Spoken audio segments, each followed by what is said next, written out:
Jednog sunčanog dana Marko i Jelena krenuli su sa mamom i tatom kod nane i dede na selo koje se nalazi u Šumadiji. Dok su se vozili autom, prolazili su kroz mnoga sela, polja i livade. Put ih je vodio preko jednog starog mosta. Prelazeći most, ugledali su jato gusaka, 2 mačke i jednu sporu kornjaču. Stigavši do nanine i dedine kuće, izašli su iz auta i trčeći do kuće, put im je presrelo jednog radoznalog mača. Kad su ušli u dvorište, tu im se obradovao i pas Žuća, izašavši iz svoje kućice. Odmah zatim su ugledali nanu i dedu kako kose travu iza kuće. I nana se obradovala kad je ugledala unučića, a oni su joj potrčali u zagrljaj da se pozdrave.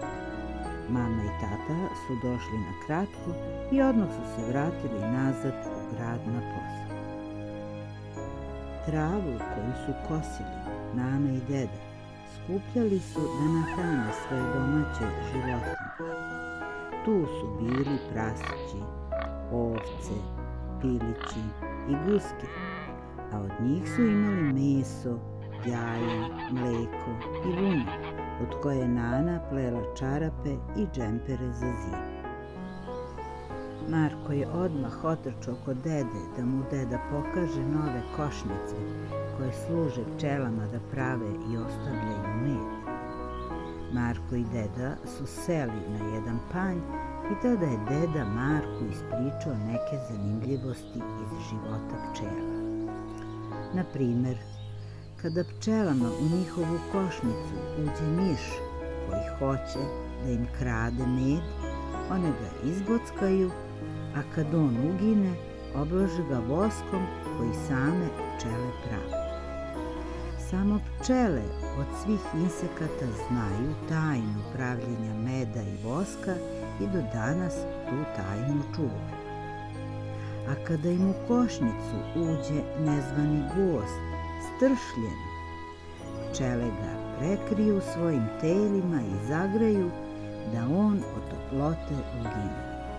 Tako se one brane od svojih neprijatelja. Dok su oni pričali, dedu je bocnula jedna pčela. Ali deda se nije uplašio, jer mu nije bilo prvi put da je Marku ispričao još jednu zanimljivost.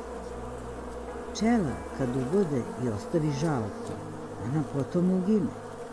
Onda mu je rekao da je najbolje da se stavi led na mesto ugoda i bol će brzo proći. Marko je bilo žao dede, ali se jako rastužio kada je čuo da pčela ugine posle ugoda. Za to vreme nana je otišla da pomuzi kravu, a društvo su joj pravili pas Žuća i nekoliko kosica.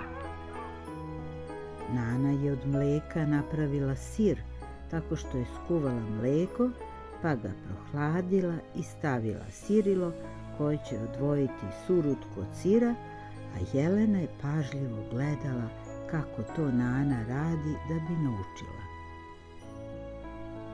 Dok se nana odmarala, deda i Marko su od kukuruznog brašna ispekli proju. Umutili su 3 jajeta, 2 šolje kukuruznog brašna, 1 šolju pšeničnog brašna, 200 grama sira, šolju mleka i pola šolje ulja. Zatim su dodali malo soli i prašak za pecivo. Sve su to sipali u pleh i stavili u rernu da se peče. Kada je sve bilo gotovo, zajedno su seli za sto i večerali. Od tada su se Marko i Jelena dogovorili sa roditeljima da češće dolaze nani i dedi u posetu, što je nanu i dedu obradovalo.